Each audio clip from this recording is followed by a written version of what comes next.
C포인트 12번. 이번 시간에는요, 화재보험의 지급보험금 계산에 대해서 살펴보도록 하겠습니다. 자, 화재보험 지급보험료 계산의 이제 출제 경향을 살펴보면 우선은 주택화재보험을 예시와 가입했을 때 화재가 발생했으면 얼마 보상되느냐, 지급보험금 얼마냐, 이런 문제 이제 자주 나오고 있고요. 그 다음으로 두 번째로 자주 나오는 부분은 잔존물 제거 비용에 대해서 어떻게 보상이 되는지에 대한 문제가 자주 나오고 있습니다. 자, 그러면 우선은 계산 방식에 대해서 알아보도록 할게요. 자, 재산보험금, 화재보험에서 이제 재산보험, 재산에 어떤 손해가 났다라고 하면요.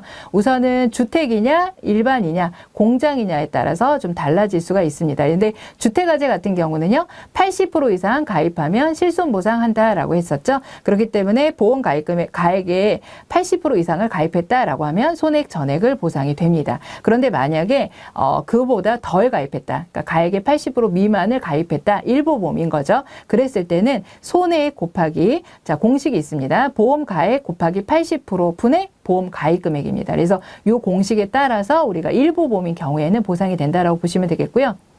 문제가 나왔을 때 주택화재다라고 했을 때, 자, 가액과 가입 금액을 비교해 보시고 가액의 80% 이상을 보험에 가입했다 그러면 손해액을 전액을 보상받을 수 있는 거예요. 그래서 그거는 뭐 계산할 필요도 없고요. 근데 보험 가액이 1억 원인데 뭐 예를 들자면 보험 가입 금액이 6천만 원이다. 이런 식으로 이제 보험 가입 금액이 한 80%보다 낮다라고 하면 지금 여기 나와 있는 공식을 반영을 해서 계산을 하시면 됩니다. 그래서 손해액 곱하기 보험 가액 곱하기 80% 분의 보험 가입 금액, 이렇게 이제 계산을 하시면 되겠고요.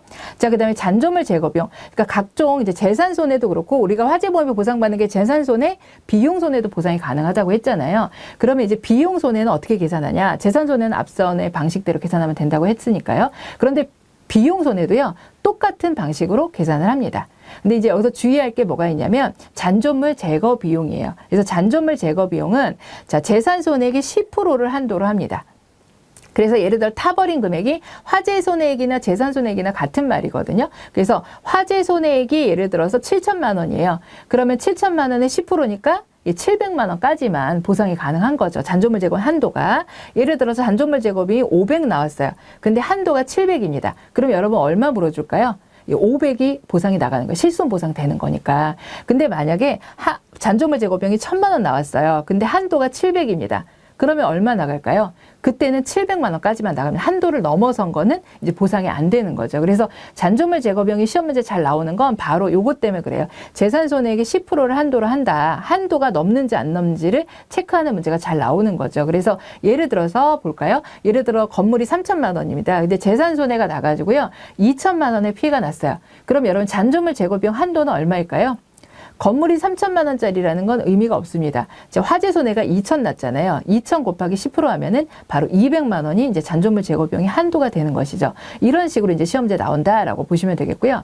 자, 나머지 이제 키에서 나와 있는 것처럼 잔존물 제거 비용은 한도가 있지만요. 손해 방지 비용이나 대위권 보존 비용이나 잔존물 보존 비용 같은 경우는 보험 가입 금액을 초과하더라도, 이거는 이제 보험회사에 유익한 돈들이기 때문에 보험 가입 금액을 초과하더라도 지급한다는 것이 이제 포인트입니다. 그래서 잔존물 제거 비용 같은 경우는 한도가 있고 나머지 비용들은 초과하게 되면 지급을 한다. 그렇지만 이거는 전부 보험 이상, 그러니까 80% 이상 가입했을 때예요. 근데 일부 보험일 때는 재산 손해, 우리 아까 일부 보험 계산 공식 있잖아요. 그거랑 똑같이 이제 계산을 하게 됩니다.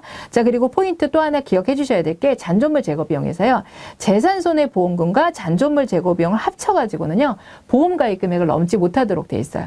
그래서 가로놓기 문제가 나옵니다. 재산 손해 보험금과 뭐의 합계액은 보험 가입 금액을 넘을 수 없다. 그 안에 들어갈 말이 뭐냐? 이렇게 나오거든요. 그러면 이제 잔존물 제거 비용, 이렇게 우리가 골라내는 형태에 자주 나오고 있어요. 그래서 예시를 살펴보면, 자, 이 건물이 1억입니다. 보험 가입 금액이 8천만 원이에요. 근데 손해가 2천 났습니다. 그럼 얼마 물어줄까요? 저 주택화재라고 했을 때 80% 이상 가입했으니까 3천만 원, 2천만 원 모두 보상이 가능한 거예요. 또 하나 예를 들자면 이 건물이 9천이에요. 보험 가입이 9천만 원입니다. 근데 보험 가입 금액이 1억 원이에요. 그러면 약간의 초과보험 가입했죠? 초과보험 가입하면 실손 보상 받을 수 있어요. 그래서 만약에 손해가 3천만 원 났다? 그러면 3천만 원 모두 보상이 가능하다. 이런 형태로 이제 시험지에 나오는 부분이고요. 요거보다 이제 좀 난이도가 높아지는 부분들은 다 이제 잔존물 제거 비용입니다. 그래서 잔존물 제거 비용을 계산을 했을 때 한도를 알고 있는지 묻는 문제, 그리고 이제 좀 난이도가 있는 문제들 대부분 일부 보험에 시험지가 나와요. 그래서 예를 들어 이 건물이 1억이에요. 근데 보험회사에 4천만 원이라고 가입했어요. 보험가입 금액 4천. 그러면은 이제 손해가 예를 들어서 잔존물 제거 비용이 400만 원 나왔다고 해볼게요. 그러면 공식에 대입을 하는 겁니다. 400 곱하기 자 400 손해 곱하기 공식 어떻게 됐었죠? 보험가액에 80% 곱해줘야 되죠. 1억 곱하기 80% 하니까 8천만 원이죠. 그리고 보험가입 금액 4천만 원. 자 이렇게 되면 50% 보상이 되는 거죠. 그러니까 400만 원에 50%니까 잔존물 제거 비용은 200만 원까지만 보상이 된다. 이런 형태로 계산하는 문제 나오기 때문에 잔존물 제거 비용과 재산손해보험금의 계산 방식 반드시 기억해 주시기 바랍니다. 자, 이것으로 핵심 포인트 12번 마치도록 하겠습니다.